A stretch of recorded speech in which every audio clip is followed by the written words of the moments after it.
OJ, you're not going to be Sean today?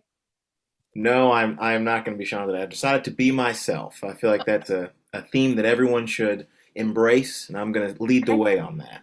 Good We are advice. live. Thank you.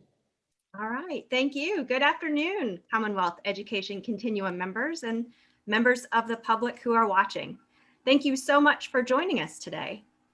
At this time, Continuum members, just a few housekeeping items. So first, please ensure you silence your phones and turn off other devices that may cause disruption to your sound feed. We encourage everyone to turn on your video to engage with others, but especially please make sure you do so when speaking. We do not have scheduled breaks today, but we do encourage you to take breaks certainly as needed. We're pleased to be live streaming this meeting on YouTube today, and we're also recording the meeting, and we'll make sure to make it available for viewing on CPE's webpage. In addition, I'm really excited to share we have one newsworthy item, which is that the Continuum is really official now. We have a hashtag. So if you should tweet or as you tweet, we encourage you to use hashtag KYP20. Now, co-chairs, let me take this opportunity to inform you we do now have quorum. So President Thompson, I'm pleased to turn the meeting over to you to get us started. Thank you, Jennifer. Thank you, Amanda. First of all, I want to start out by saying these guys are working their butts off, just to let you know. This has been, it's been labor, but I know a labor of love. So I just want to thank those two first before we get started. I think it is important that you all know that, that these are the people that are doing the work. And I think it's important also that you know that the work we're doing is just now starting. You know, we have met several times since the last meeting with key folk, and, you know, the excitement is palatable. I mean, it's huge. It's something that people recognize. This is truly a chance that we have of doing good work, and I'm happy to be a part of it. So welcome back, everybody. It is important for me to say that I appreciate you all being a part of this, in addition to those that will be coming, and we'll be talking about that later. You know, today we'll also continue the conversation about establishing the work groups that we talked about last time. And based on your feedback in January, we have put some stuff together. We also want to provide you with those goals and outcomes, whereby we have some clear milestones and directions that we know that we're accomplishing what we purport that we want to accomplish. And we've already asked many of you to serve on the committee, but we're going to be reaching out and asking others who have showed unbelievable interest. I mean, I'm still getting them like crazy from around the state of people that want to be engaged. And I'm getting ready to turn this over to the Lieutenant Governor. But before I do, I want Amber for you to share the PowerPoint slide too.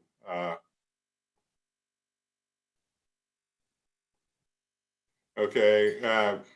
I'll remind you that the purpose of this group is fairly, you know, the purpose sounds simple, but we know it's complicated. But I do want to bring us back to our North Star every time we get together, just so we know what it is. And basically, the Continuum will seek to improve actions to ensure students can equitably learn and earn the necessary degrees and credentials to enter the workforce successfully. Now, to do that, obviously, we start from early childhood up. It's not just starting for when they graduate from high school. I wish it was that simple. So I do want to thank you for being a part of this and engaging in the meaningful work we're doing.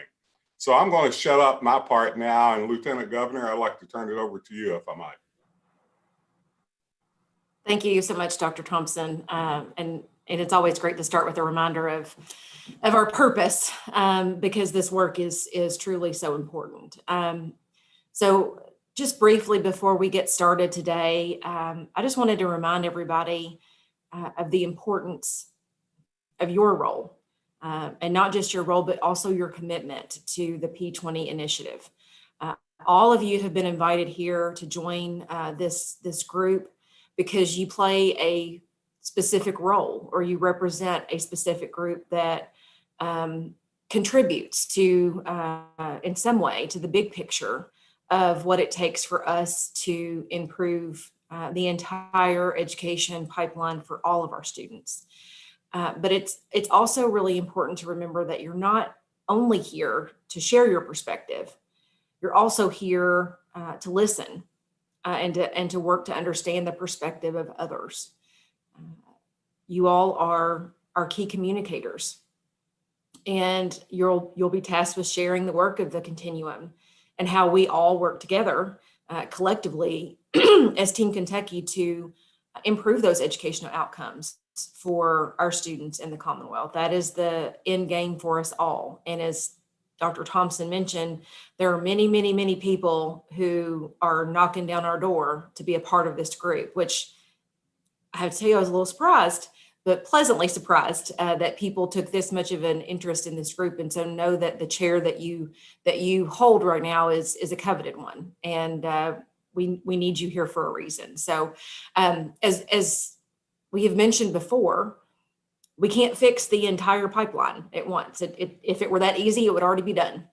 And so this year, in this first year of our work, our objective is to develop and execute a specific plan to activate the biggest levers for increasing successful student transitions into post-secondary. And so I will now turn it over to my other cohort in K-12, Commissioner Glass. Good afternoon, everyone. It's great to reconnect. My task with you to start things off is to review the norms that we agreed to at the last meeting. I know that may seem like a perfunctory step, but I've always found it useful to get reacquainted with those and to hold ourselves accountable for following them. Could we bring the slide up with the norms, please?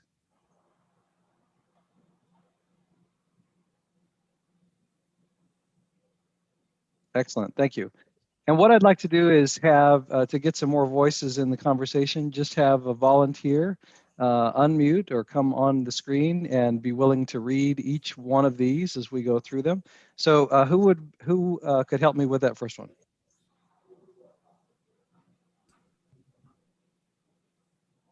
I'll jump in. Hello, everyone. Corinne Murphy, Western Kentucky University. First one would be, we will be fully present at each meeting by becoming familiar with materials before we arrive and by being an active participant. Excellent. Thanks so much, Corinne. And a volunteer for the second one. This is Paul Zarapato from KCTCS. We will ensure consistency of member attendance to the best of our ability in order to continue meaningful conversations and attain Continuum goals. Thank you, Paul. And the third one. This is Bob Jackson at Murray State. So we will invite and welcome the contributions of every member and listen to each other. Thank you, Bob. And the fourth one. This is Jenny Sawyer from the University of Louisville. We will put ideas on the table to promote meaningful dialogue and discussion. Thank you, Jenny. And number 5.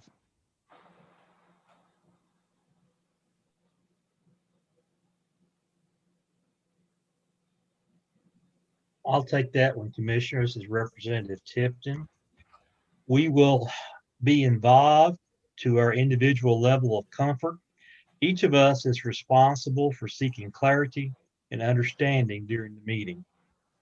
Thank you, Representative Tipton. And the 6th one.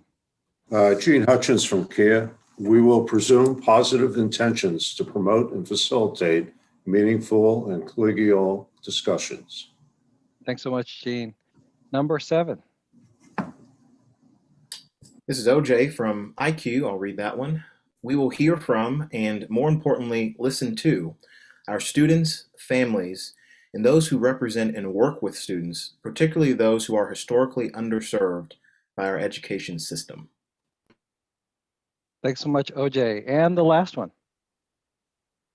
I'll take that one. Eddie Campbell, KEA.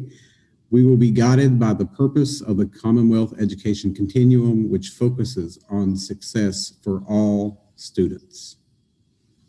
Thanks so much, Eddie.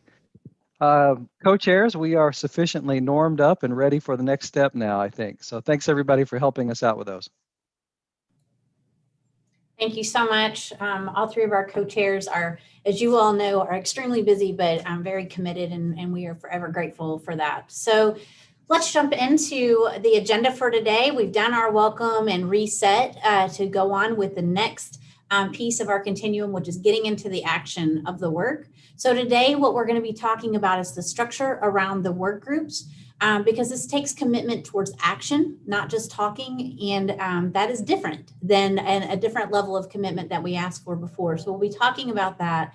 The other thing we're going to be talking about is the work groups that bubbled up. And so we want to be really clear where these topics and these suggestions have come from, and it is specifically from you. So in January, when we met and we were exposed to data around that transition from high school into post-secondary options for our students, how they're prepared, the opportunities they have, the transition point, how it's the affordability component around that. And even our teacher workforce who supports and prepares our students. A lot of questions bubbled up from you around things that you wanted to know more about, things that you would want to pursue and take action on. And so thankful for our incredible facilitators who captured your quotes, your comments. We've taken those, we've poured over them, we've scrubbed them as many times as you can possibly imagine, using our thought partners, just really thinking through what your message is and what it is you want to accomplish as a continuum. So we took that information, we put it together, and it fell into three buckets that Jennifer will share here in just a moment. But I want to first talk just about the structure of the work groups. As President Thompson has said, and I know our other co-leads have had multiple folks reach out and ask how they can be involved. I think there's lots of ways, but we want to be really clear what that expectation would be and some different roles as possibilities. So Amber, if you don't mind to go to the next slide, please.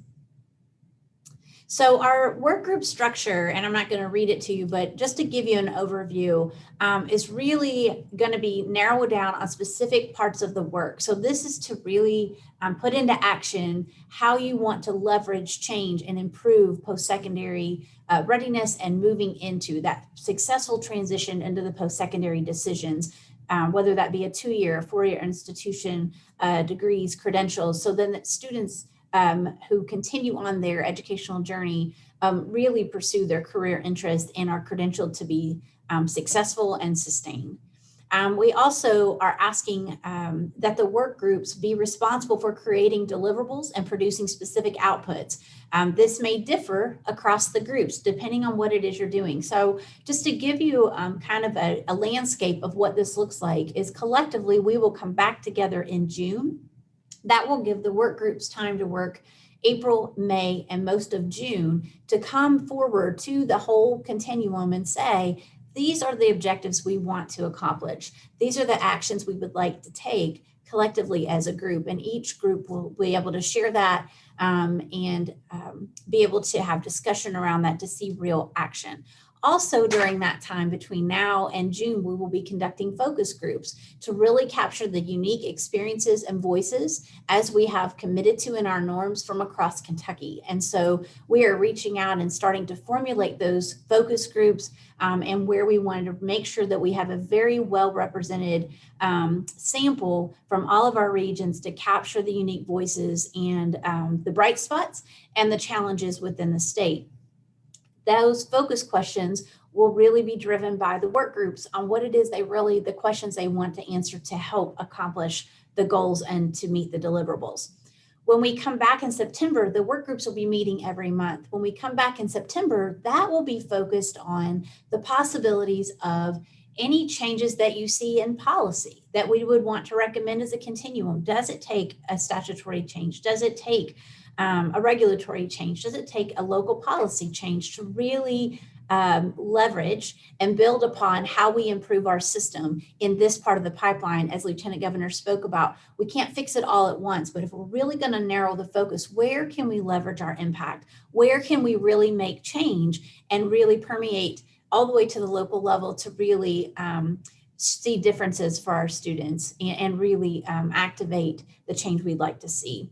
And then in December, we will come together to look at what we've accomplished in a calendar year, what we need to continue, and new goals moving forward. So it's not just going to end, it's a continuous improvement cycle that really focuses on the education pipeline. So that kind of gives you an idea of where this is going to come from. So our work groups are absolutely pivotal on moving this work forward for the continuum to be able to have a deeper dive into the information, clear deliverables, and even specific ask or recommendations from the continuum on changes that need to occur. So it gives you an idea. So around the work groups, we are looking to have them around 10 or 12, but that doesn't mean that we're exclusive clubs. We aren't. We know lots of people will show interest, but they may not be able to give 2 hours a month. That's a lot for a lot of people, but they may want to be a thought partner. They may want to offer, like, here's some great models that we use in this part of our state. We would really like to share this, share research. And so it's very much an organic process to ensure that we meet the deliverables and are well informed on what it is we want to accomplish. And then we definitely are not volunteering anyone on this continuum that you have to be a part of a work group. That is not what we want to do. We honor your time and are so grateful for your willingness to serve on this. But at the end of the review sessions today, is you will get an exposure to all 3 proposed work groups and the work that you all recommended in January. At the end of that 3rd session, you will have an opportunity to fill out a brief survey with information asking if you would like to serve on a work group. Please don't feel obligated that you have to. We understand everybody has different workloads. You may recommend to someone outside of the continuum to submit their name, and we will make that available to external folks starting tomorrow. So it's not just an exclusive continuum thing, but as promised, we are making it available as well for those who don't serve on the continuum. But once they hear what the work will be about, if they feel like that they have some meaningful contribution to improvement around those areas, we certainly welcome their willingness to serve. So I will stop there and we will get into what those work groups are. Jennifer, I'll turn it to you. Great. Thank you, Dr. Ellis. And now for the grand unveiling. I feel like it's a little anticlimactic, but as Dr. Ellis shared, these 3 groups should not come as a surprise to any of you, again, as they were developed after all of your feedback at the last meeting. So here they are. Early post-secondary opportunities that will be co-led by President Thompson and Dr. Liu Young. Transition to post-secondary, co-led by Commissioner Glass and Dr. Paul Zarpata. And Educator Workforce and Diversity, co-led by Lieutenant Governor Coleman and Dr. Corinne Murphy. These work groups, again, completely focused and developed by the feedback, informed by the feedback you gave in January. You'll also notice that the assignment of the co-leads, these leaders are those who are involved already doing the work within their respective agencies, as you might notice. For instance, you were sent some information about President Thompson and CPE's ongoing efforts around college affordability. For example, that the FAFSA campaign. And then you'll notice Commissioner Glass's involvement, of course, is tied to KDE's continued involvement in dual credit coursework. And of course, last but not least, Lieutenant Governor Coleman and certainly the combined efforts around Kate to increase the efforts to diversify the teacher workforce. With all this then, this gives you a preview, and I'll turn it back to Dr. Ellis, who will kind of highlight what we can expect during this next segment and prepare to move to our breakout groups. Yes, so thank you, Dr. Fricker. And as we prepare to break out into the groups, the time today is really going to be spent looking at what is proposed. You will notice that all the language in the documents that you see are proposed and suggested. So nothing is set in stone or rubber stamped. This is an opportunity for you to see what your colleagues on these and members of the continuum, what you all suggested collectively. And then you can start to give feedback on the priority around the work that you would see that would best meet the needs of the objective for this year. So what we will do is we will break you out into groups. It will be no more than 20 minutes per group, and we will have the co-leads come to each group. They will share with you their topic, the suggested guiding questions, suggested research questions, actions, for that work group, so you have a better understanding of what that entails. We don't have clear definitions for each one because you as Continuum members have not solidified what those priorities are underneath those each bucket. So that is why we are giving very high level, so you have the input to help prioritize that work.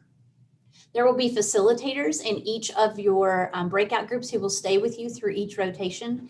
And what they will do is capture your feedback specific to each of the work groups. And then what we will do at the very end is you will have, as I said before, the opportunity to fill out the survey if you are interested to serve on one of the work groups. And if you aren't, you just don't fill it out.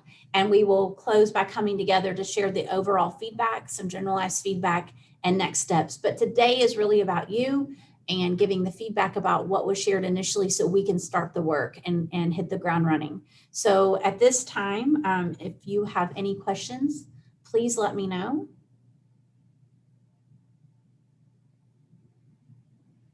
Okay. And Heather, if you will go on, or Amber, I forgot which one is helping us out with our breakout groups, go on to break out those groups and we will get started. There will be timers to let you know when our time is nearing the end. Okay, give me one more minute. I'm trying to get everybody in it. So I apologize if you want to talk about 30 more seconds. Okay, great. Well, the two questions, I will tell you this, the two questions you're going to be answering that will guide the discussion today is, are there other general considerations that should be added under the work group? And then how might we prioritize the overall work of this group? So if there's anything that you feel like was missing or was not captured accurately in the feedback you gave in January that we just didn't interpret correctly, please make sure that that is captured today. And then if there's so much in one component, how would you narrow that down to prioritize that to really focus on some things initially for true deliverables? Could be short-term goals and even long-term. And So please feel like you need to take notes as you're doing this. Again, the facilitators will be there to take notes, and we will be sure as a commitment to our follow-up items to make sure that we send you each of the notes from the work groups, your assigned breakout groups as well. So you will have copies of those as well. Sure. And Heather, if we're ready, I'm ready. So we have 2 breakout rooms, 1 and 2, and the 3rd breakout room, you're going to be staying right here in this room. Okay, I'm going to open them now, and I will send broadcast messages out periodically. Have fun. Thank you. Thank you. And as Heather mentioned, you will get 5-minute reminders just to make sure that we're staying on task. So best of luck in your conversations.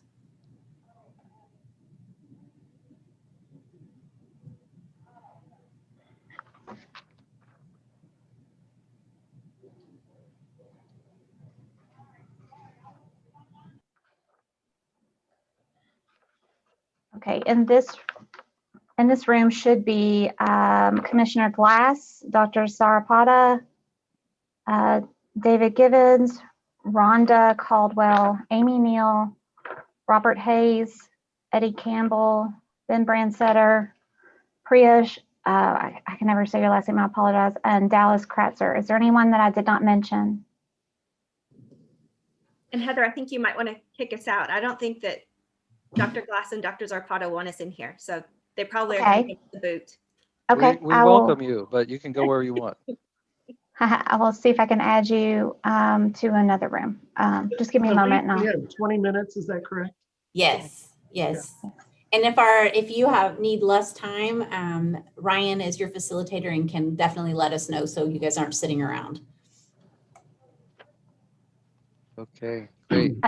You all may want to sign out and sign back in. I've got a problem. I don't have another breakout room. I apologize. No worries. Okay. Good luck, you all. We'll leave you alone. Sounds good.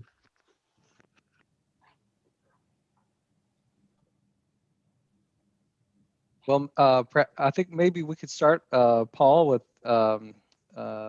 you introducing yourself and the other members going around and making sure that we all know each other. Yeah, I'm Paul Zarapata. I'm the interim president at KCTCS. Great, and Ryan, you're our facilitator. I'm your note taker and your screen sharer and general support. So Ryan with Education Strategy Group, we're providing overall support to the Continuum's work through this year. Thanks, Ryan. Amy, how about you? Hi, Amy Neal, the Kentucky Governor's Office of Early Childhood. Great, and Dallas. You know, that mute thing just gets loose at times, if you will. Dallas Kratzer, I'm with the Kentucky Commission on Military Affairs, and our focus is on veterans and how we can get more veterans into education and through education. Great, thanks, Dallas. Eddie. Good afternoon, everyone. I'm Eddie Campbell. I'm a middle and high school music teacher and choir director from Knox County, currently on release serving as president of the Kentucky Education Association. Thanks, Eddie. Heather, are you staying in with us in our breakout group here? I do have to stay here only because I'm live streaming it. Your group is being live streamed to YouTube because we have to have we have to have one of them being public facing. So. Yeah, and I'm sure this is the group that you wanted to be in too. That's right. I just want to interject. No better. Bruce. Anyway, Bruce won't be in this group. Don't leave. Okay, and I see we have Meredith Son. Hello, my name is Meredith Brewer. I'm here to support Dr. Glass. I am the Director of Education Policy at KDE. Thanks. And Benjamin. Yeah, Ben Brandstetter currently serves as chair of the Council on Post-Secondary Education. Great. Okay, thanks everybody. Well, I think we've got some guiding questions that we needed to dig into and then talk about some of the work. Paul, how do you think we should best proceed? Well, I thought, I saw the guiding questions. I thought what might be helpful to people is at least our take on why dual credit is important. This will take a minute. I just kind of put this together. So, the first one is reducing costs for students and families, reducing the time to earn a degree once they get to college, helping students prepare for college, and increasing the chance of attaining a degree, especially for underrepresented students. Promoting upward mobility in the community by connecting historically underrepresented students to high opportunity post-secondary pathways in high school. And lastly, growing the local talent pipeline and pathing students to well-paying in-demand jobs. And the benefit for us, at least as KCTCS, is we're getting students that are more college ready and more likely to succeed. And also it helps meet our accountability metrics with performance-based funding. Okay, great, Paul. Great to start with the why this is important and from your perspective. Anybody have any things they would add to what Paul put forth as why this is important?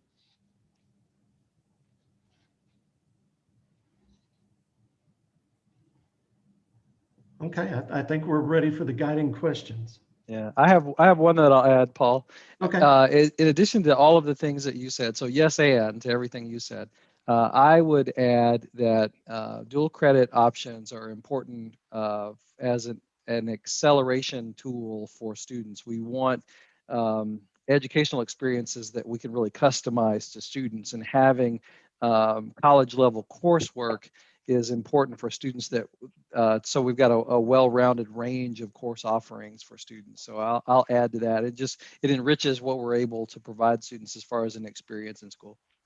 Excellent point. I'd kind of like to jump in there too. Dual credit is a great topic. Full disclosure, I am a faculty evaluator for the American Council on Education. And in that, they've assessed some training certifications that would have college credit equivalencies. Would that fall into the dual credit area? For example, I'm working on a pilot project with Anderson County High School to integrate Google IT certification into their junior and senior high student program, which ACE has evaluated that as 12 credit hours toward a cyber certificate or a cyber degree. Would that be considered dual credit as being transferred into KCTCS or any of the four-year institutions? And how would that fall under this committee's purview? That is a good question, and one I probably need to follow up on. Certainly, those can be components of programs. And Google, of course, has released even more programs just in the last few weeks here. That's correct. Yeah. I'd have to get back to you on that one. I think the answer is yes, but I believe it would have to be into the correct program at the college. Right, right. Okay, thank you.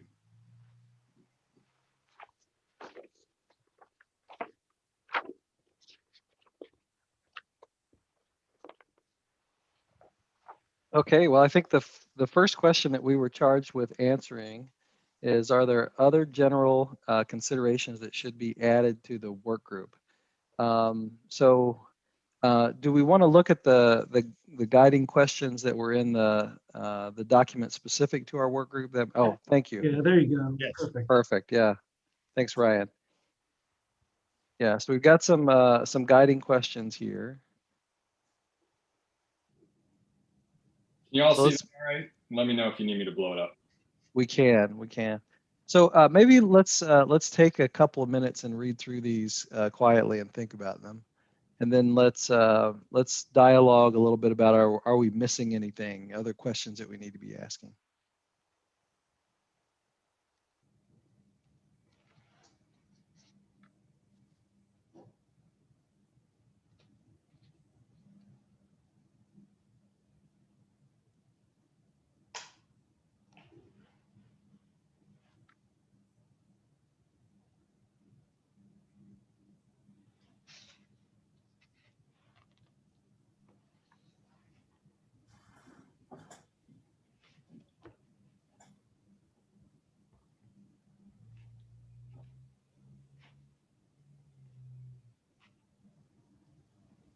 Okay.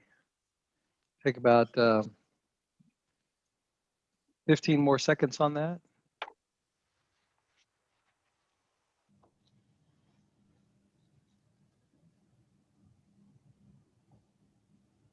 All right. And Ryan, I just wanted to clarify your role. I think Paul and I have just jumped right into facilitating. Had you planned on walking us through this, or what? Tell me a little bit more about how your intended role here. I'm here to screen share and take notes for the discussion, so you guys can participate. You can be the facilitators, and I will be the scribe. Okay, we're on our own then. Is the short answer. So we better figure it out. I've got a little bit of experience in the early post-secondary space, so I can push and prod as necessary. Yeah. Well, let's first start with just any reactions to these or clarifications. How about that? I think the one that really jumps out to me is that building awareness among students and families. That has always been sometimes difficult to reach the parents to really describe what the value of dual credit is. Right, so that third one up from the bottom. Other folks, and just any thoughts or reactions that you had to the ones that are here. So I have a question, but it is just so high level.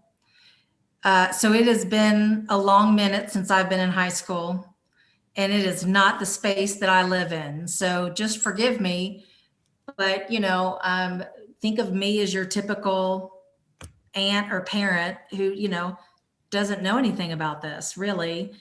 So I really don't. And so in my mind, I don't fully understand this. In my mind, if my child's in high school, they have to have so many credits to graduate from high school, and then they move on to college.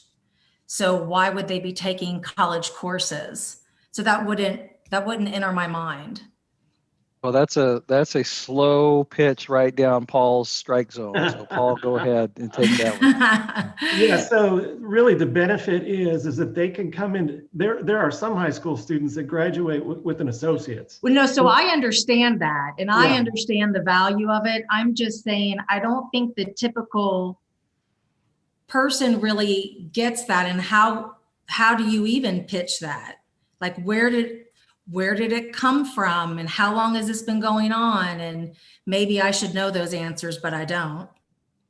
That's, I think, speaks to what Paul was raising up earlier, the awareness concern.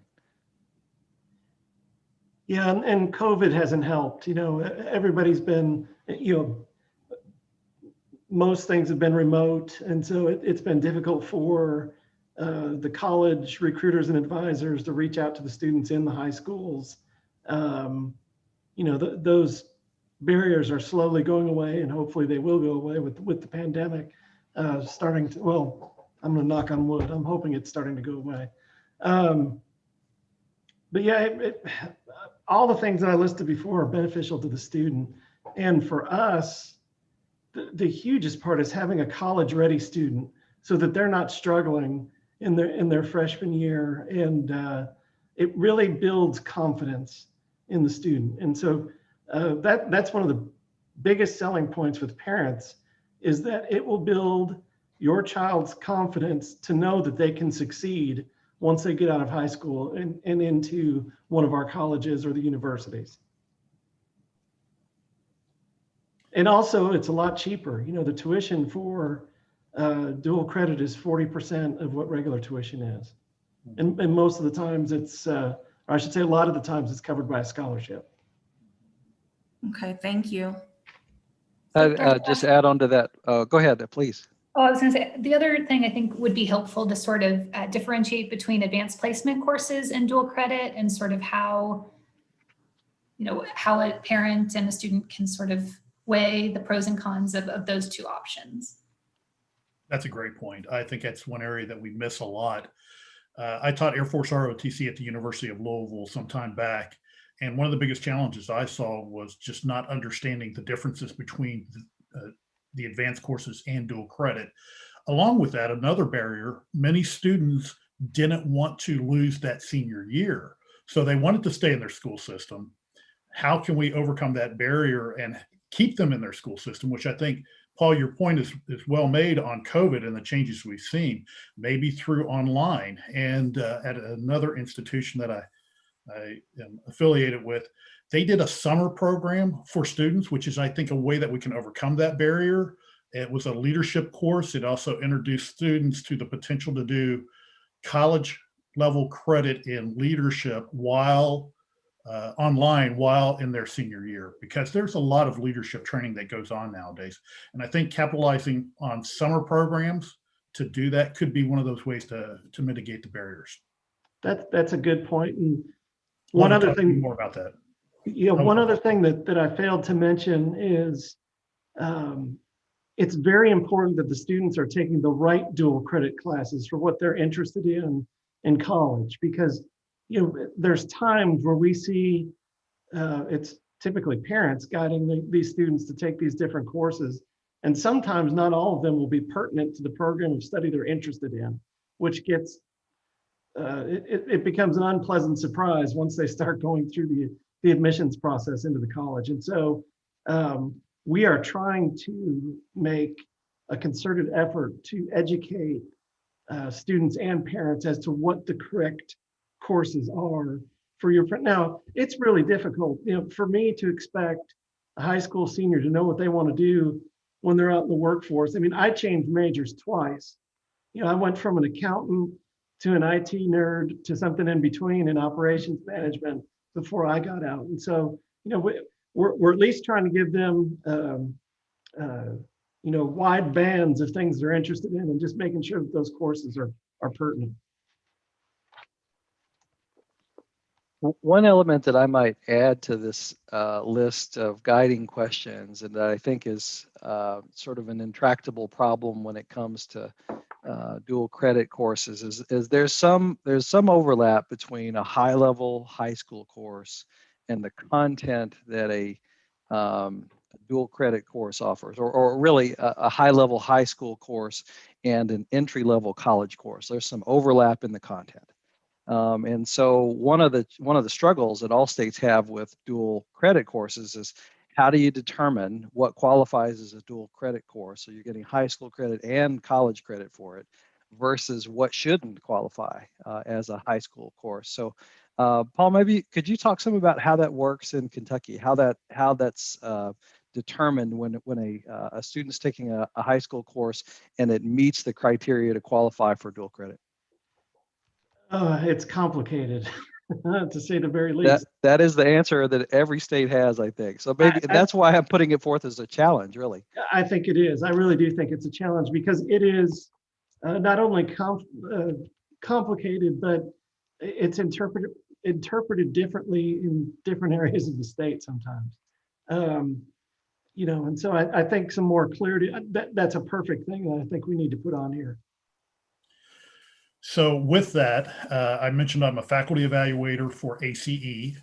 And what we do is we go to military installations and evaluate their military courses and their military work for college credit. Paul, I think their example of how they do that is something that we could possibly replicate in the state, because what they're looking for are the learning outcomes, what's taught, how is it assessed?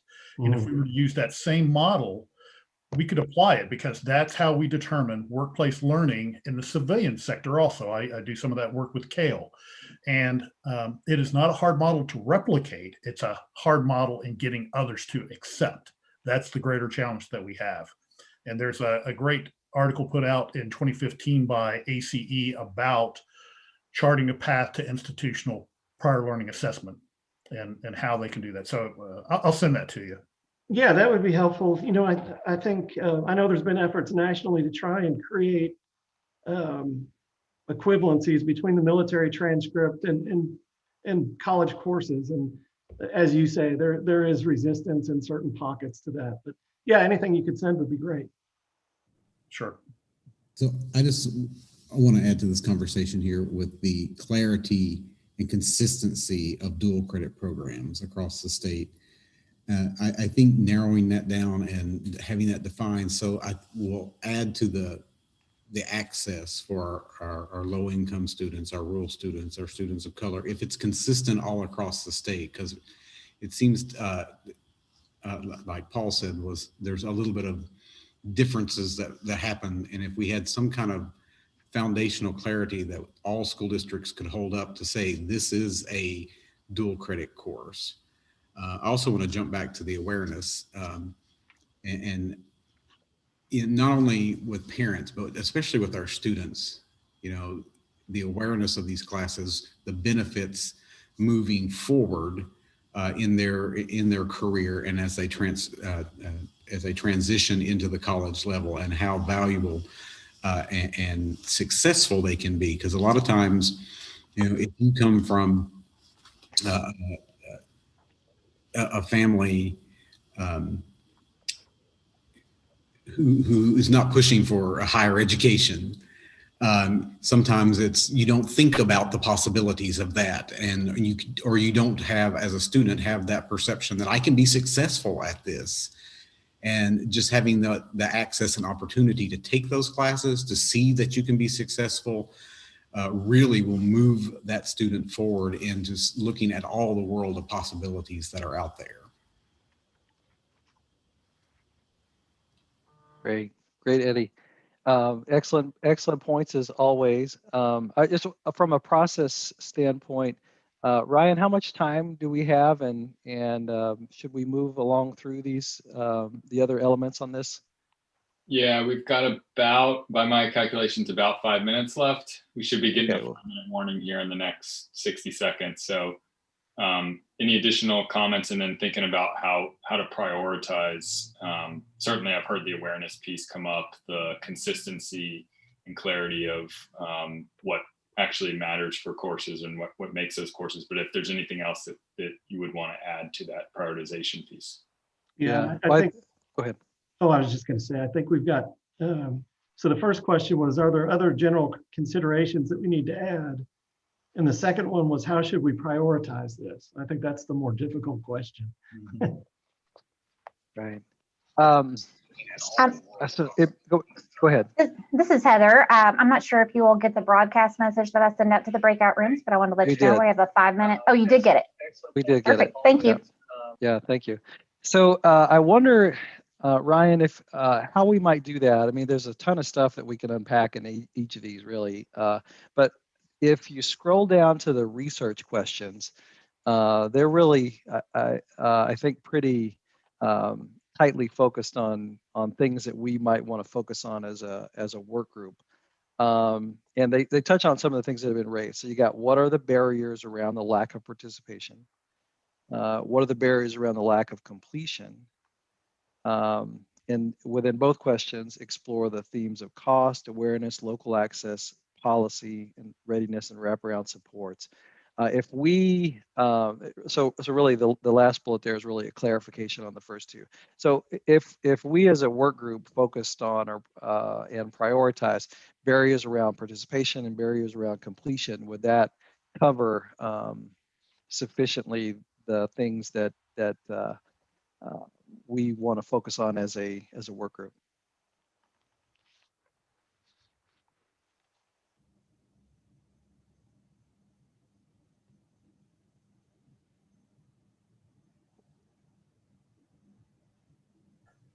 I'd kind of like to go back to the earlier, one thing that I think we missed was the very last bullet there about instructor certification, which is going to come into the cost. I think that's a very big issue that needs to be addressed as you go through this, because part of the awareness can be done through helping high school instructors get the certification, because now they're going to be thinking about it. They have a lot on their plate already. This is not part of their world, which if we get them to buy in, that will help out. But parent, as Amy was talking about, parent education, helping them to see how that can be integrated is the key to the success here. So what do we do to help parents? Right. So I think on that, everything that you're raising, Dallas, I think are those barriers around participation. If we don't have the staff available to teach these, if parents don't know about them, then we're not going to have participation because they're not available or people aren't aware of them.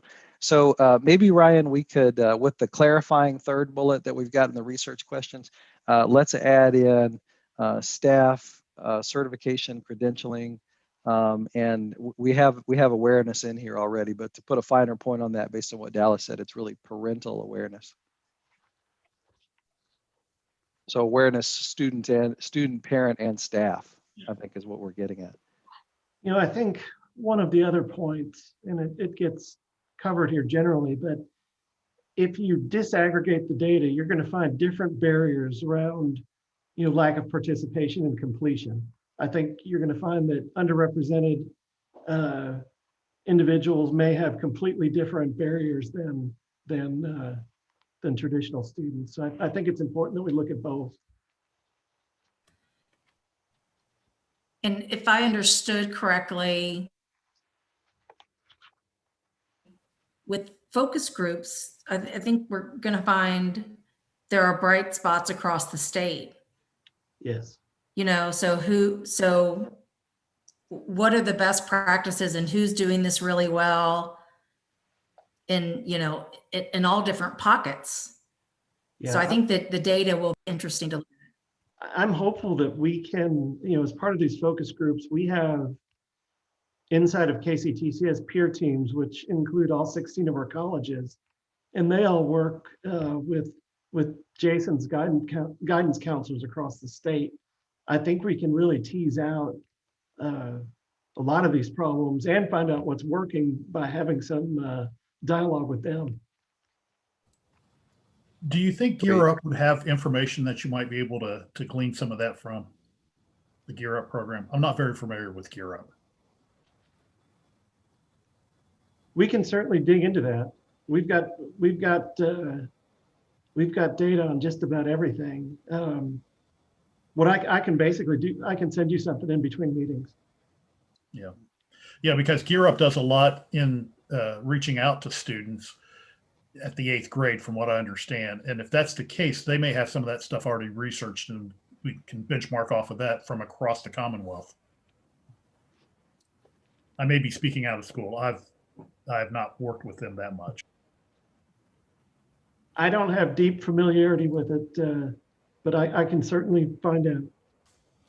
I'm not supposed to be contributing. I'm just supposed to be listening, Dallas, but Gear Up does have that data, and I feel comfortable that they would want to share it. Yep, that's what I thought. Okay, thank you for sharing. Well, I just did some real-time research, and I texted my niece, who's a freshman at Michigan. Said, "Do you get me anything?" I don't know what that says to you all, but that was the response she gave me. I don't know what that means. I can interpret that. That is likely that if she took a course, it didn't actually transfer for her degree, which is something that happens a lot when you go out of state. It happens a lot when you stay in state. Yeah. Both of my sons did post-secondary, and only because I was involved in academia did they take the right courses, and it transferred. Well, If I she had not been there, declared a they would have been major. She hasn't declared a major yet. Does that matter?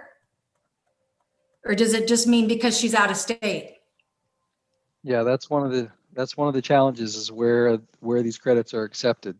Yeah. Okay. All right. Well, then that's interesting then. Yeah. I think. So go ahead, Paul. I was just going to say, I've got a little thing that says we're supposed to join Breakout Room 1. Yeah. Shall we go? Okay. All right. Thank you. See y'all there. Corinne Murphy will be joining you all in just one moment. Okay, I'm sure you've all seen I'm quite the talker, so I try not to dominate. Sorry. I'm just really interested in this topic. So I don't have my camera on, but Ryan, are you getting everything that you need for here? Okay. Yes, I am. This is a little wonky. This is the first time we've tried to live stream breakout sessions, especially moving people around. So thank you for being patient.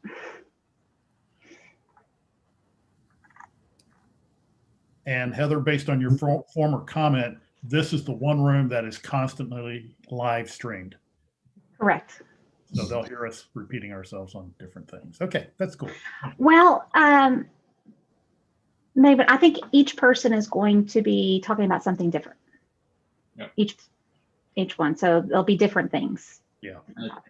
I think Commissioner Glass needs to, or maybe he has already moved and just froze, but I think he's supposed to be going to the next group and I think he has, yeah. He's in room 1, room 2. She's going to be joining in just a moment.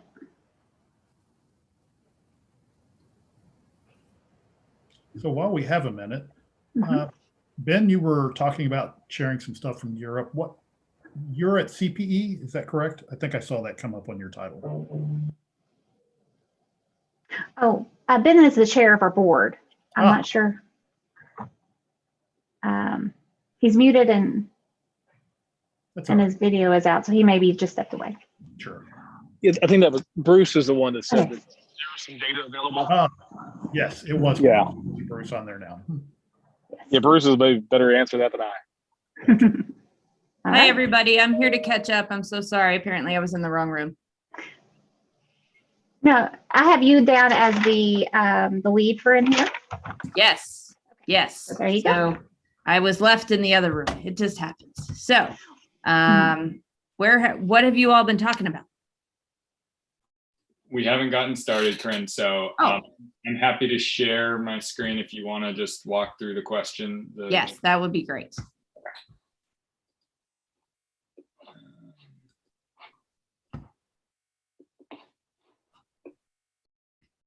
Okay, so obviously what we're looking at here is, what is your thought on these questions as they've been formed as far as us being able to have tangible outcomes and next steps? So are these questions going to lead to next steps, or are there additional questions or considerations that we need to add in here? So we're looking at, how might the state incentivize individuals from diverse backgrounds to enter the teaching workforce? How might the state incentivize districts to hire and retain diverse educators? And how might the state consider increased use of alternative pathways to credentialing for diverse educators? Are these the right questions? Are there other questions? What are your all thoughts?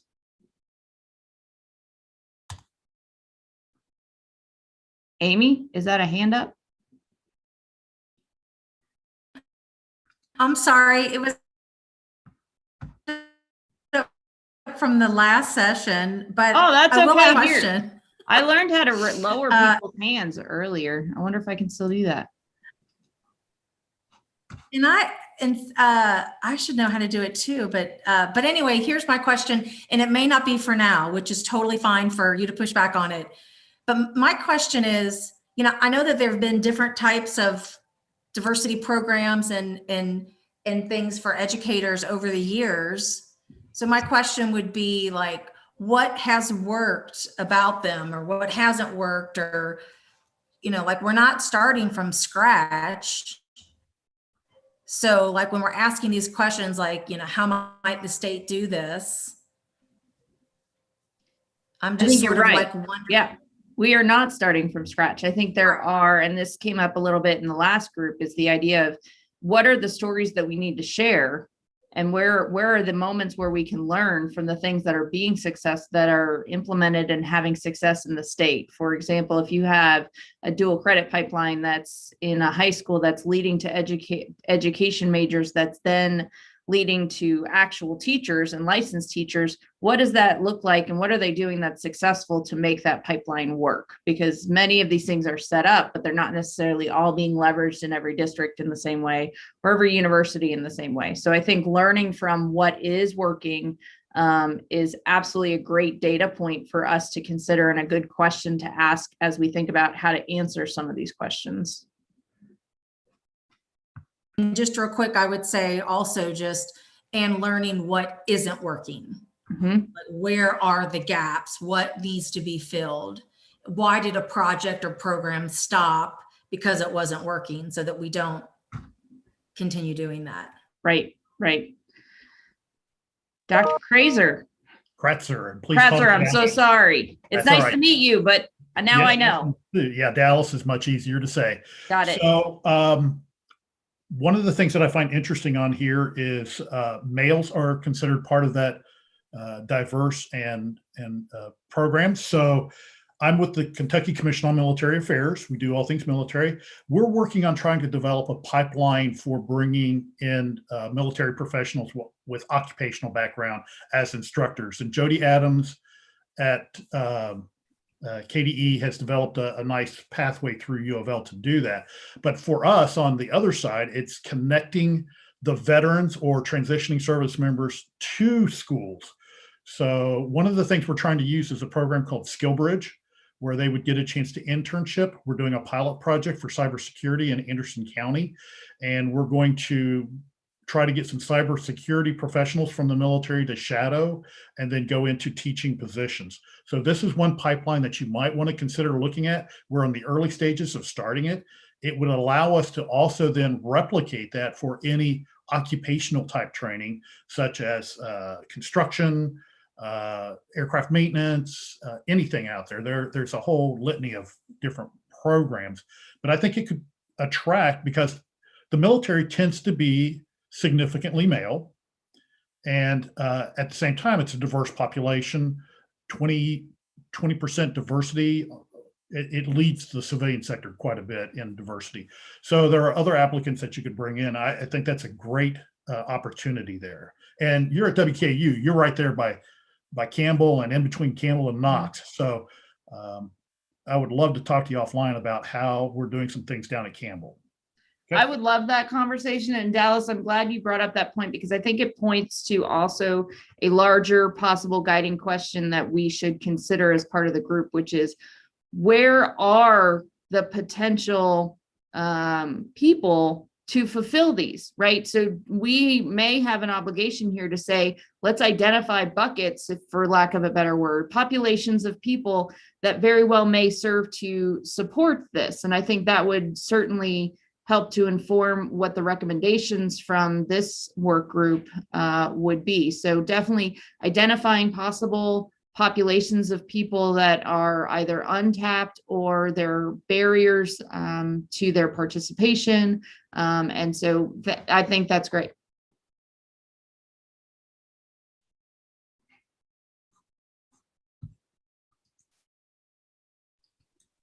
On the flip side, Corinne, would you also add looking at communities where there are challenges or barriers from the diversification of the workforce currently, and sort of better trying to understand? I know a lot of that has happened, and maybe that gets to Amy's first question about what has worked and not worked, but really getting a deeper understanding of the communities where that diversity doesn't exist. Mm-hmm. Yep.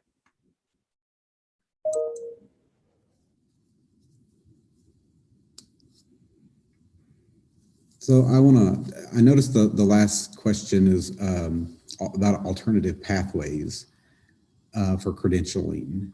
And I'm assuming that's addressing from a second career. Am I wrong?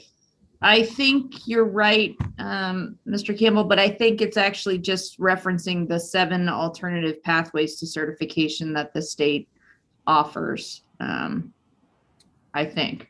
So I think it would be worth digging down into all the pathways, but the traditional pathway, especially about the barriers of getting into those programs to begin with.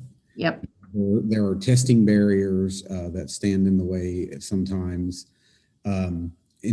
Is there alternatives to that? Is there performance pathways that can be through that traditional path that will take down a lot of those barriers? I know there's a lot of great educators out there, that struggled to get through just the required basic testing to get into the program. They're phenomenal teachers. It was the test that was the barrier. And what is there a different way to do that? And how can we remove that barrier for all populations? And then what does that pathway look like? And is there a to really grow and support those educators once they get into that field? We can't just throw them in. They have to have a systems of support once they enter the profession. So how are we supporting them during that first year?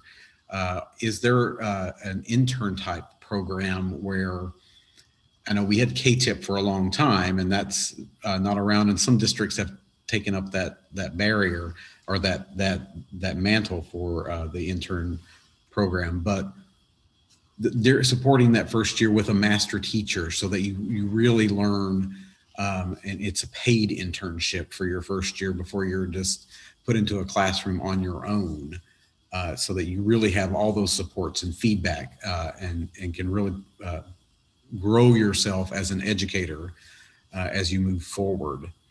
And then I think another question that we really need to be asking of multiple populations, but I think it needs to be moved down to our juniors and seniors in high school and really talking to the students, is what's holding you back from wanting to be in the education profession?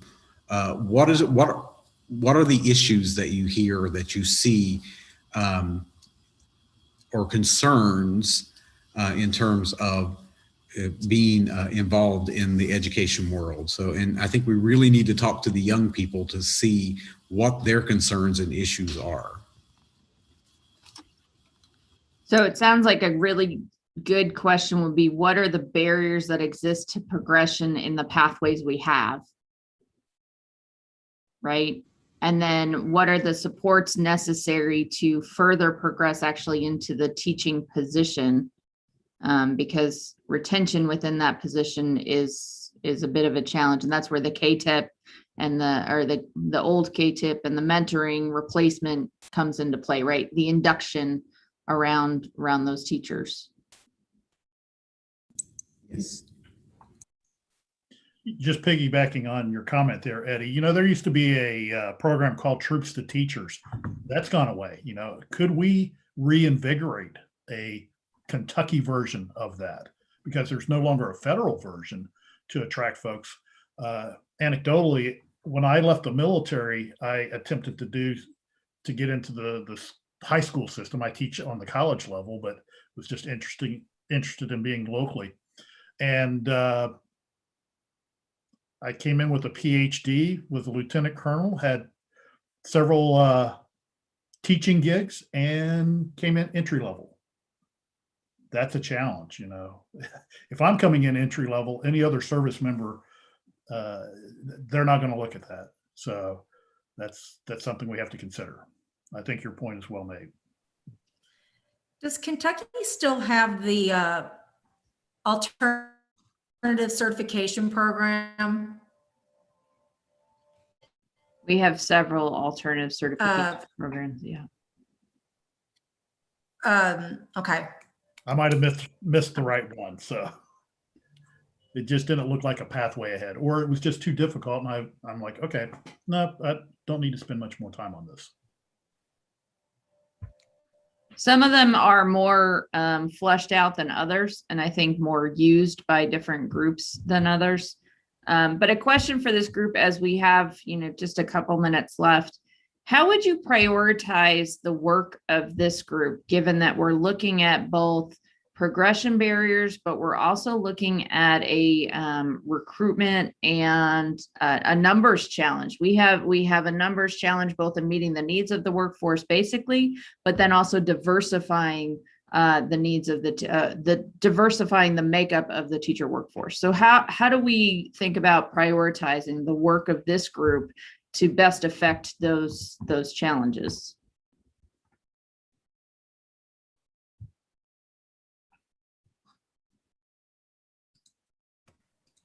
Yeah, I mean, I just go back to synthesizing the data on any of the data that we have and what has worked and what hasn't. And it seems as though we need to be growing what works and stopping. If it doesn't work, we need to stop investing in it, stop putting energy behind it.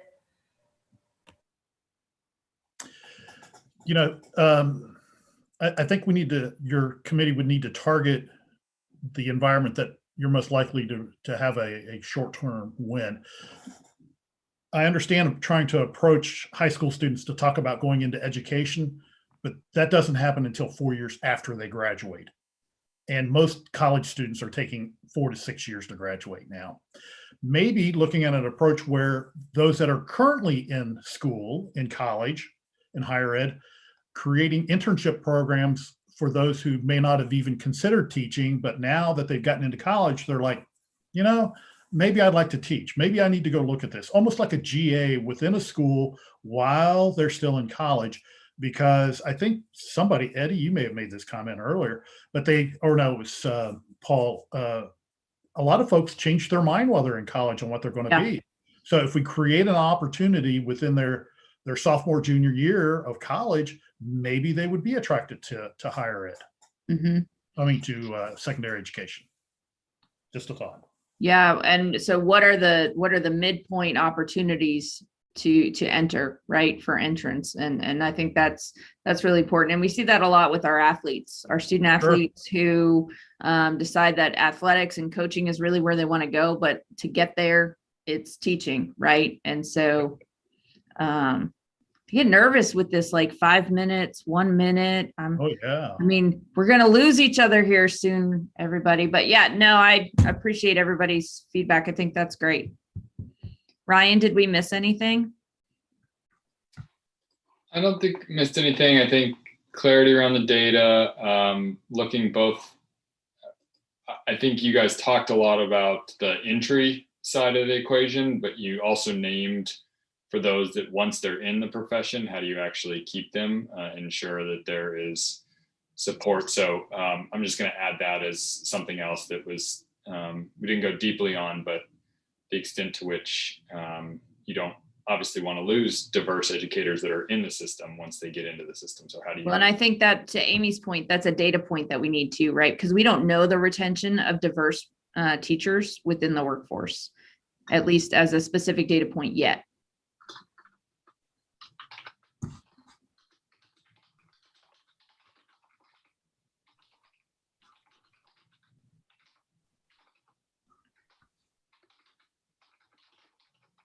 I think I'm the one who's supposed to move rooms, but I have to be honest, I don't know how. Oh, I think okay, bye everybody. Bye.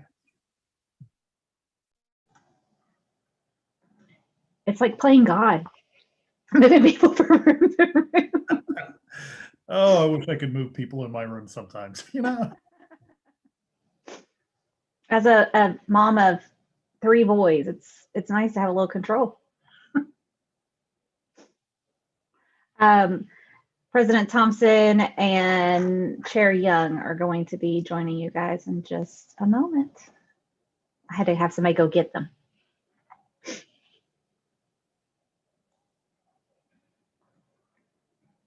And Ryan, you may want to go ahead and just pull up whatever it is they need.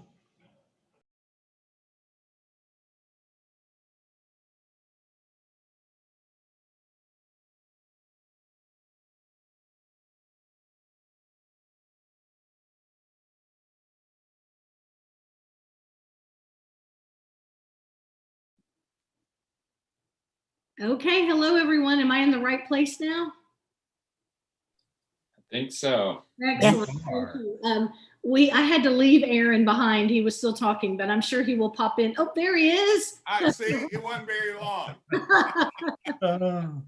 The first time in group one, he was still talking and it was like the apocalypse. All of a sudden, he was just gone. This time they gave him the opportunity to leave himself and he wouldn't leave. So there you go. What does it say if I remained on Earth after the apocalypse? There you go. He was left behind. That means I better get a better life.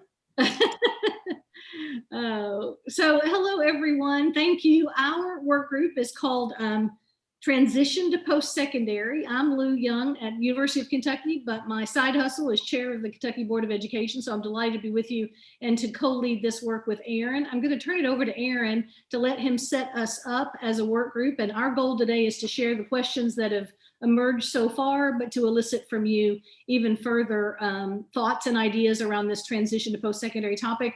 And frankly, we want to recruit you to join our work group as well. It's the Cool Kids Table. We hope you will join us in this effort. Aaron. Thank you, Lou, and I appreciate Lou keeping us on track because I can get going. So the way we look at this transition is a fairly simple way, and I call it my P's. We're looking at pathways, process, pipelines, and potholes. When we think about transitioning, not just transitioning to post-secondary education, but through. We're talking about quality and quantity. We're talking about building a better pipeline to get us there. That may mean we're talking about curricular complexity, aligning dual credit with making sure they're in a pathway to get where they need to go and not get 12, 15 hours like we're seeing over and over again of dual credit that doesn't work anywhere. We're talking about process though. I mean, how are we doing the things we are needing to do, whether it's FAFSA, whether it's communicating affordability, whether it's any of those things? What processes do we need to change? What do we need to look at, Eddie? I mean, seriously, when we think about even a life skills course in high school where they can get a lot of that information in a very organized, structured way. So what do we need to think about? But what we're designed to do is to think about filling those potholes that keeps a student from getting where he or she needs to go to be successful. And we talked with Jim Flynn in the first meeting, and superintendents need to think even bigger in many cases about not just making sure a student's transition ready, but making sure a student transitions right into post-secondary in some fashion or form. So that's the way Lou and I have kind of shaped this conversation, and I'll shut up and turn it back to Lou. All right, no, great, no shutting up.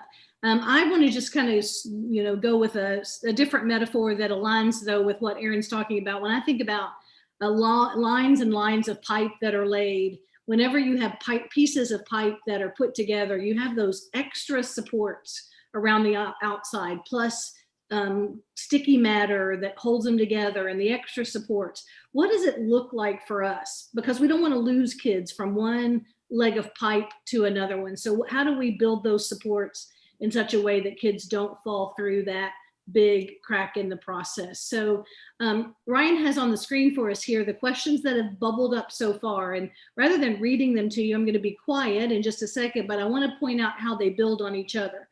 First, from this idea about how we communicate short and long-term value of post-secondary education, despite the fact that there are a lot of competition opportunities out there now. And then moving further into affordability, I'm going to ask Aaron to say a little bit about how we can think differently about affordability. Then getting a little more granular to think about FAFSA and all of the challenges related to FAFSA, but also how do we use FAFSA in a strategic, tactical way?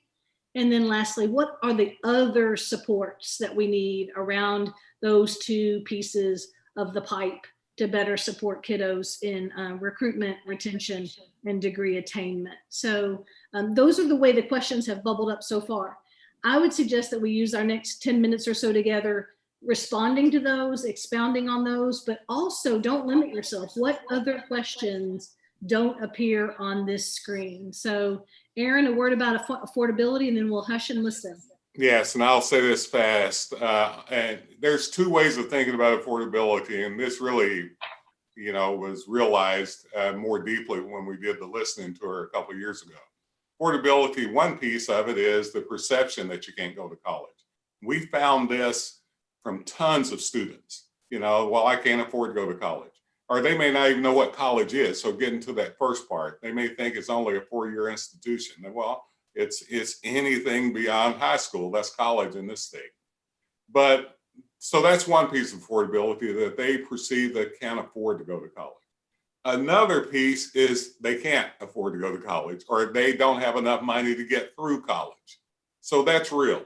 So it's not as simple as whether or not they have student loans, or it's not as simple as whether or not tuition is too high.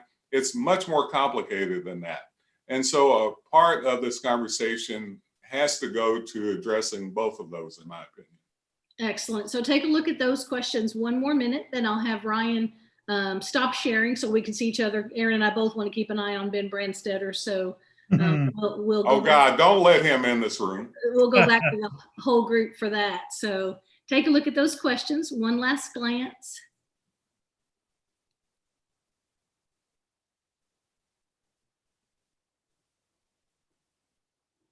All right, thank you, Ryan. Okay, so open it up. What kind of reactions, questions, expansions on that would you guys like to add? Yes, Dallas. I have been waiting for this minute because this is, if you will have me, I would love to join this group. You're in. You better get to know me first. It's going in now. So I've done work with CALE, Council on Adult and Experiential Learning, and am a ACE faculty evaluator. And one of the challenges that I see in states across the country is understanding how to use credit for prior learning, CPL, bringing it into academia from the workplace. For example, there is a Dollar General in every one of our communities, okay? I live in Lawrenceburg, Kentucky. We have $3 Generals in this tiny little community. And the American Council on Education evaluated their store manager training that is hybrid, both in-seat and online. And they recognized 9 hours of college level learning that can be transferred to any institution. I think this is one of our greatest challenges, is how do we bring that into our institutions to help people to complete a degree? Additionally, Dollar General has tuition assistance that will help their people who are working in the stores to complete a degree. This is the challenge. How do we do better at bringing in college level learning from the workplace to help people complete their degree? When I did my dissertation back in '09, it was on factors that motivate adult learners to complete an undergraduate degree.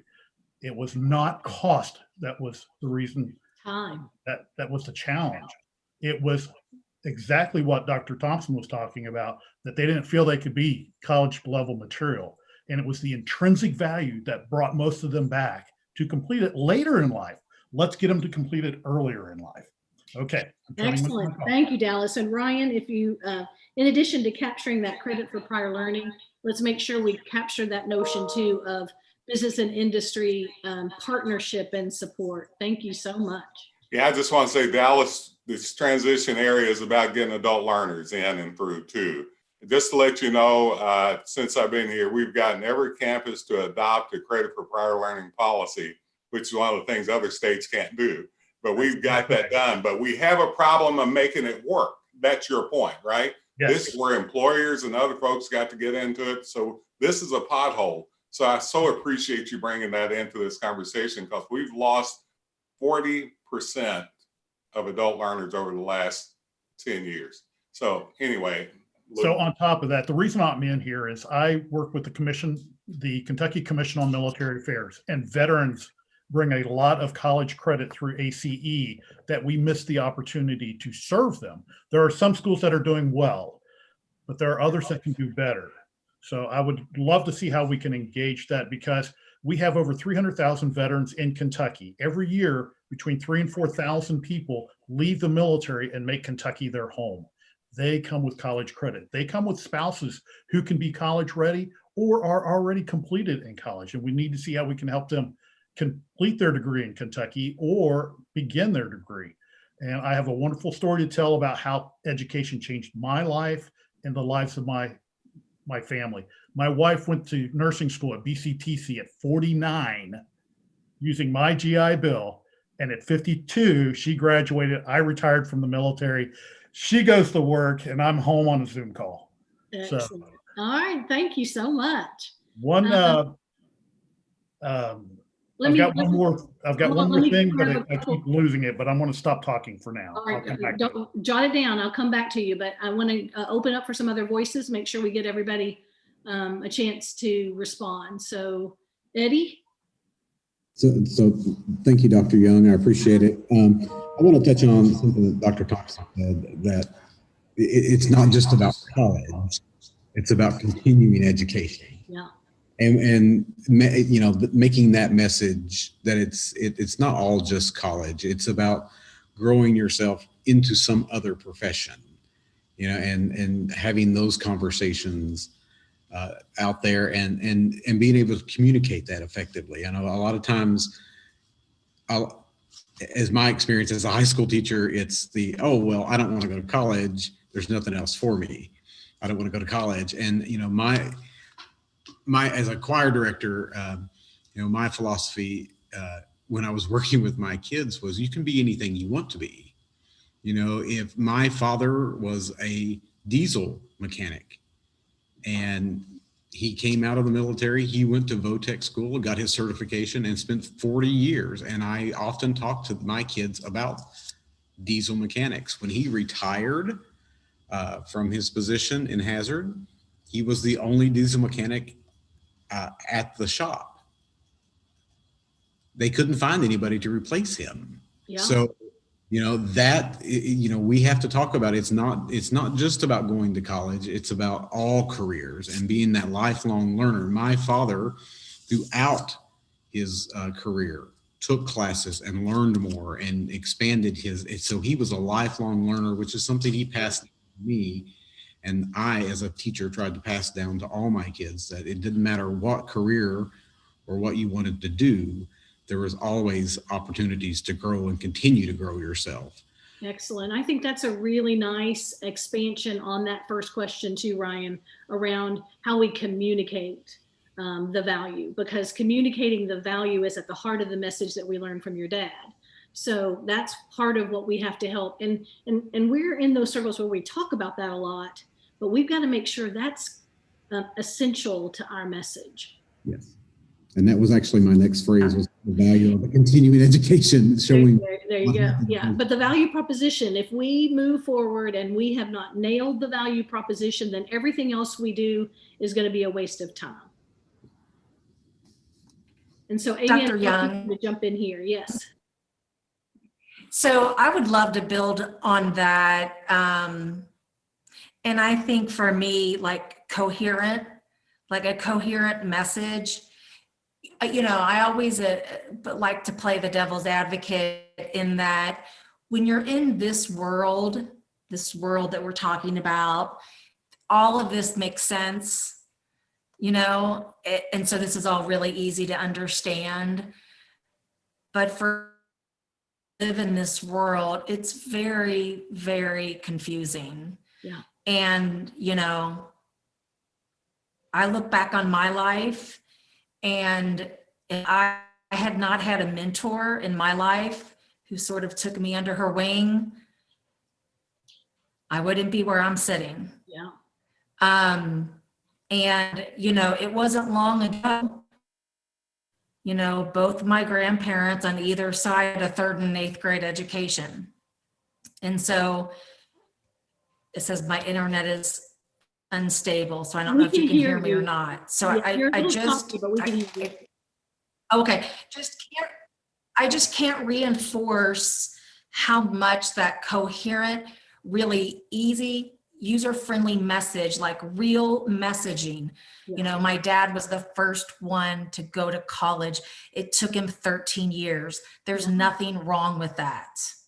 And so I just, I don't know. I just can't say enough, like we can't make assumptions that everyone gets this. Yeah. This is very complex if this is not the world you come from. Yeah, I think that's really helpful too in this communication piece, Amy. Thank you so much. And I love how we built from Dallas to Eddie to Amy on that conversation. Before I go back to Dallas, I don't want to lose his thought in that, but Ben or Bruce or Penny, Penny's getting ready for a wedding this afternoon, Aaron, so don't pick on her. Oh, and you're muted. Lou, I think from a higher ed perspective, really the FAFSA is the leading indicator that would help us the most, because we have that declining high school population in the aggregate and the declining college going rate. Coupling those together is just is not boding well for the future. So we've got to figure out a way to bend that curve. And the CPE council, the full council, believes that FAFSA is probably the way to have the most bang for our efforts on that. Yeah, excellent. Yeah, it can be kryptonite for kids and families, unfortunately. We had a good conversation with Representative Tipton in the last session about that.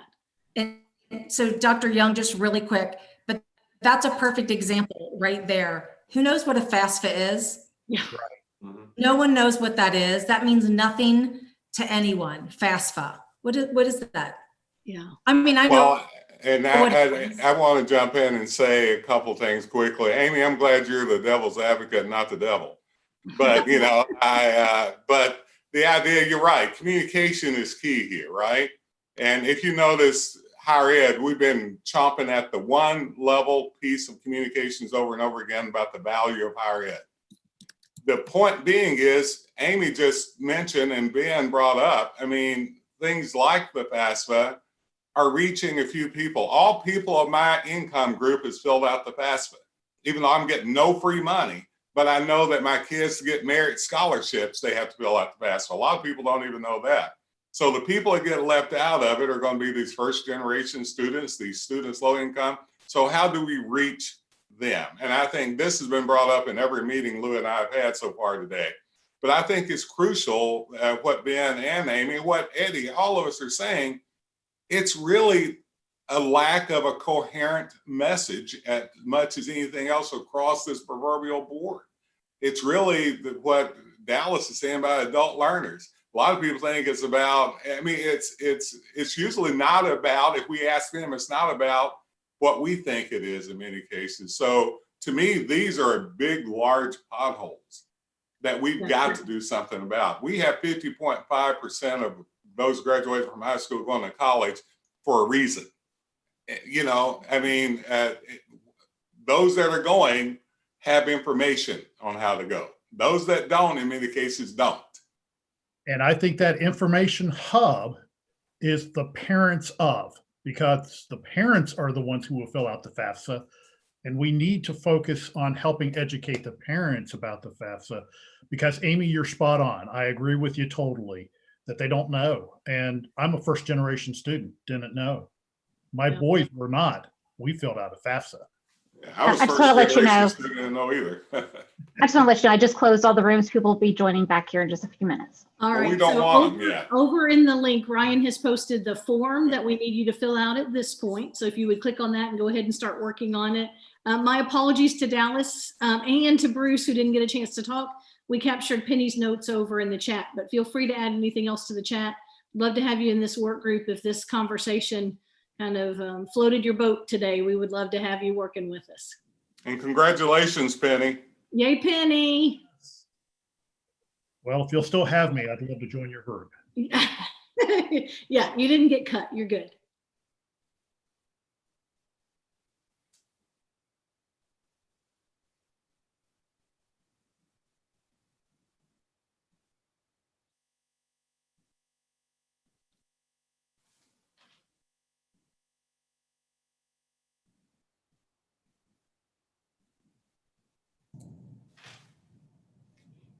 It looks like we have just about got everybody back. If you have not had an opportunity, while we're waiting for people to log in and finish up, one of the things, first of all, thank you for your conversation and honest input. And I think things that were brought to the table that probably had not even crossed our minds, of things that we take for granted that folks automatically know and they may not know. I heard a lot of conversation around communication, clarity. And so I'm anxious to hear from the co-leads, but I just want to bring something to your attention. In the chat, I did put the link to the work group participation survey. Again, that is completely voluntary for you. And if you are interested, if you are not, but there's some role group that you represent, this will become available tomorrow. And it is absolutely, we're happy that you share that, and we will share it in a press release tomorrow to give access to folks. But that is what is in the chat, and that will be the survey we will use to start reviewing who's interested to serve.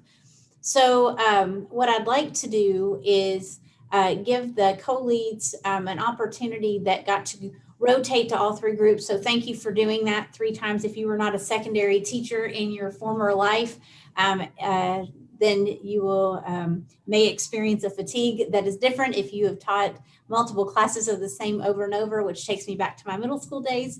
By time 3, you're an expert at delivery and probably much more efficient. And so that was great just to hear your conversations. But I'm going to start first with early post-secondary opportunities with Dr. Glass and Dr. Zarpata.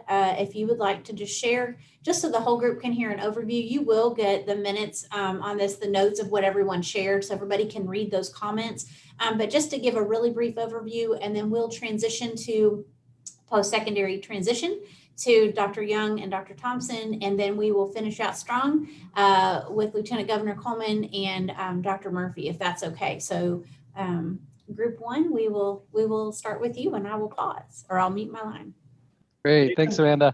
I'll turn things over to Paul. Paul, why don't you do play-by-play and cover what we talked about, and I'll do color analysis. So we'll do it. That sounds good. So where we started off with is just making sure everyone was aware of all the value of dual credit in advanced placement, and we've identified, I think, some very interesting treatments that we could put to this problem. One of the things we talked about was the existence of a articulation database that could be used by high school students, parents, and guidance counselors to make sure that they are taking the right courses for their program of interest in college.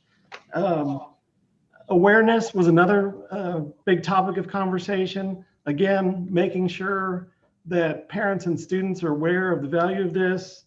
From my personal perspective, the one thing that dual credit gives is confidence. It gives students that might not think they can succeed in college the confidence to do so. They're getting through these courses.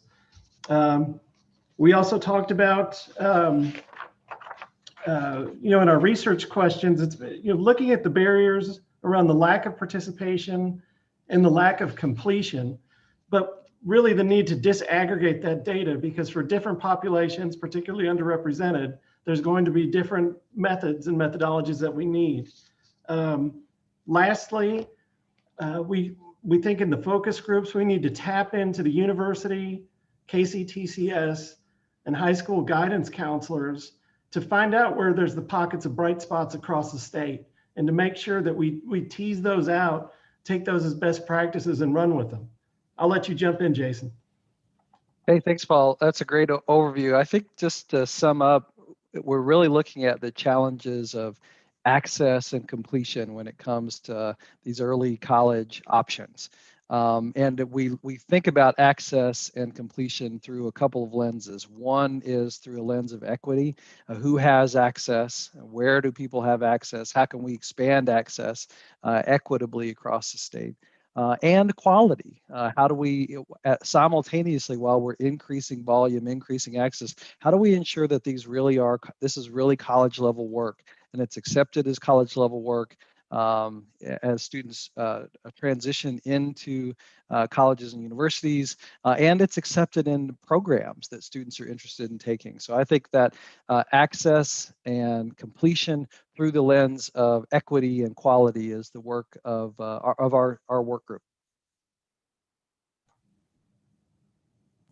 Thank you. Any questions or clarity on anything that our co-leads shared? I just want to add one thing from what Paul said about dual credit. We also found out in our latest assessment of dual credit that dual credit is shown to be a crucial benefit heavy to our underrepresented and low-income populations. It was amazing that we didn't expect to see it, to be honest with you. We thought it would tell us something, but it's helping them to succeed in college way beyond other populations. But it's an area where we have, and I appreciate Jason saying equity, because it's an area where we have to work, because we have low numbers by comparison, low percentages by comparison of those populations that actually have gotten the greater, what looks like the greater output from it. Can I jump in right quickly? I'm not going to stay on long because yes, we do have a wedding. My husband is glaring at me because we have rehearsal dinner. But in terms of dual credit, AP, and advanced classes, I do want to say that one thing that, we have 3 older girls who have gone through the system, and each of them took AP classes, and they were always the only spec in the class. And that was not lost on them. And I want to say that there are times, depending on the climate of the school or the district, those programs and those class opportunities are used to segregate. I'm just going to put it out there, right? And our kids are not given the opportunity to take those classes. So they choose in middle school who's going to take those classes, and how do we make that more equitable in the future? Dr. Thompson, you're muted. I said that's a pothole, by the way, folks. That's one of the areas, Penny, I agree that we've seen the output of that. So how then do we fill that pothole, right? That's a part of what this group is for.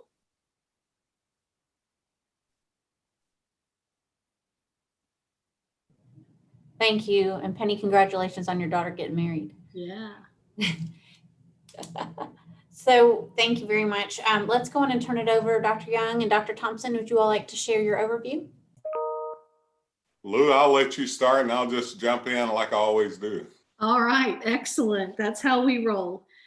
So I think I took away some 3 kind of key messages. And the first one is around messaging.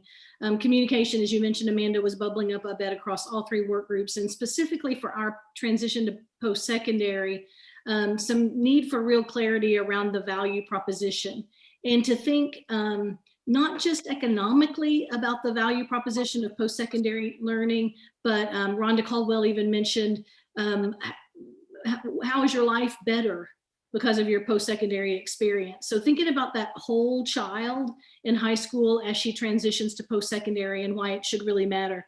And Amy and others have mentioned too that that messaging should be targeted to the students and the families. So that brings me to the second message I thought really bubbled up across the conversations around the need to amplify the voices of the students who are in the experience now.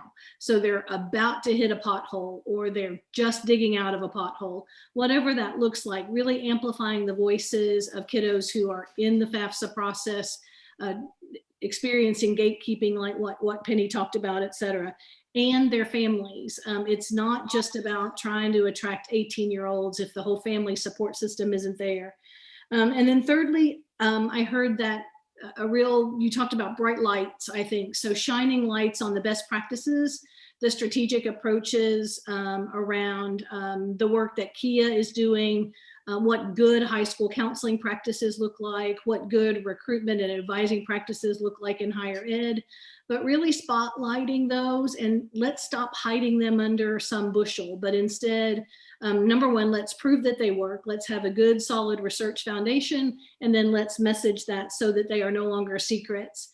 And then as I look across the notes from today, lots of really good conversations about the changing demographic of the kiddos and adults whom we are trying to move into post-secondary. So thank you for that reminder. P12 person, I'm thinking about that 18-year-old college going freshman, but that's not our only target audience.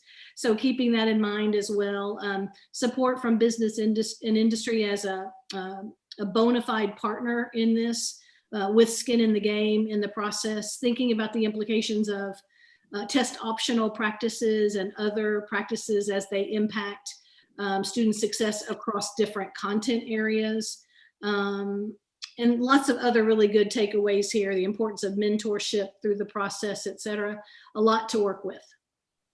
And how we see our work is, as I mentioned earlier, is pathways, process, pipelines, and potholes. In other words, when you think about transitioning, it's not just to post-secondary education, it's through post-secondary education with a quality credential. It's about getting people back that have been left out. It's about getting others engaged. It's about communicating, Amy, about all the things that we take for granted inside, but we need to, many people don't know what the FAFSA really means, right? Especially if we're talking about parents and other folks. It's about using the credit for prior learning and talking about that. It's about aligning dual credit in a pathway manner, whereas they're, Jenny, getting into the math requirement that is going to help them to succeed, right? And not be afraid and drop out. It's about affordability, the perception of it, whether they can or can't, and the reality of it. When they can't, then we have to somehow fill that pothole like Bob Jackson is doing at Murray and many of our other institutions. But it's also clear about what it means. It's about lifelong learning, Representative Tipton, and that's what Eddie brought up. It's about this continuous process. We somehow have this false dichotomy that learning happens at a point, and then it stops at a point, and then somehow we've got to work to get them going again.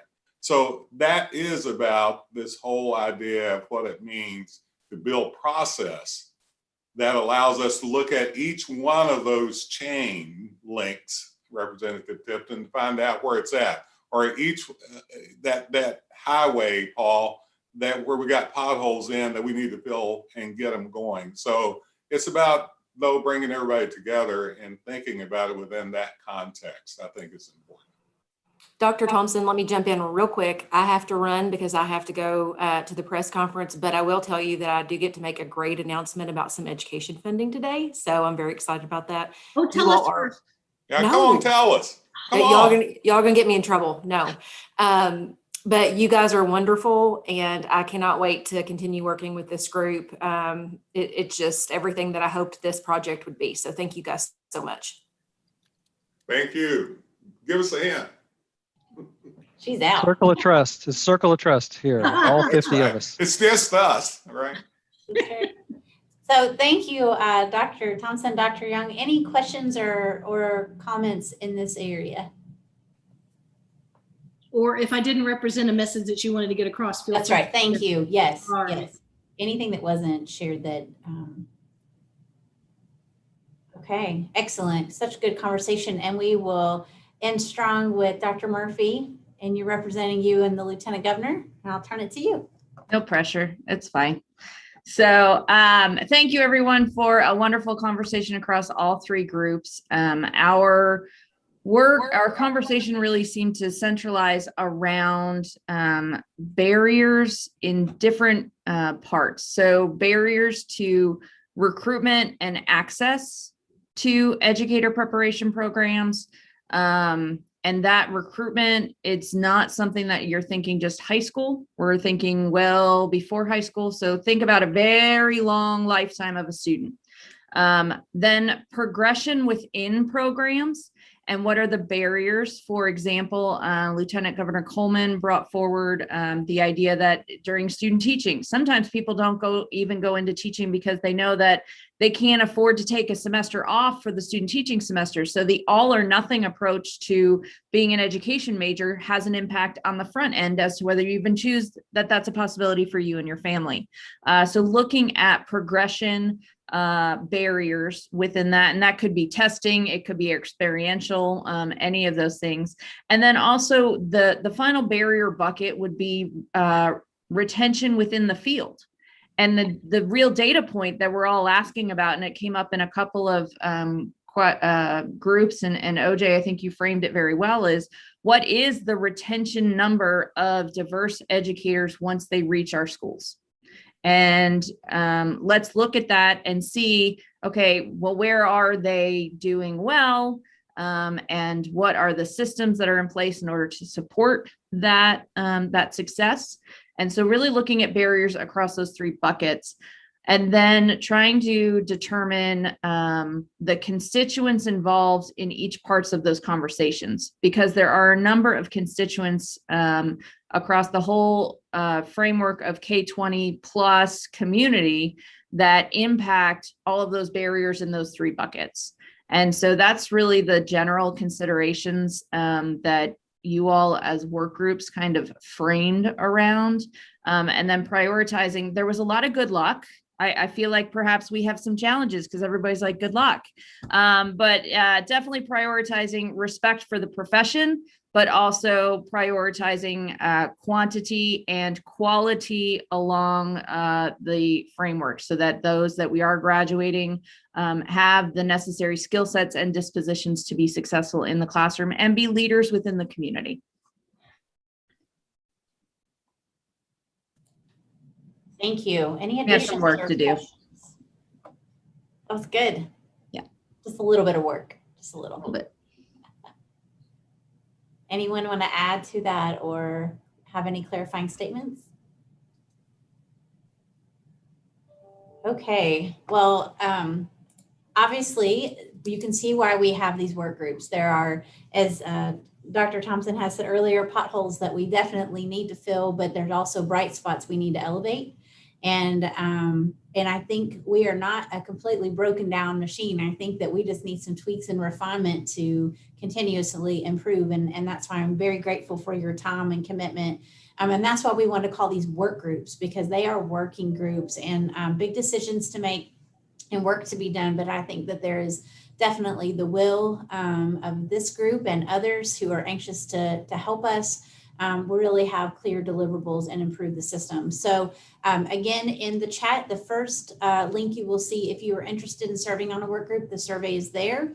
And then this next thing I'm going to put in is just feedback for us. We know that Zoom can sometimes be challenging, and we are extremely grateful for our staff that helps us out, and not everything always goes as planned when we try to be as transparent and public as we can online. So I appreciate your grace and patience on that.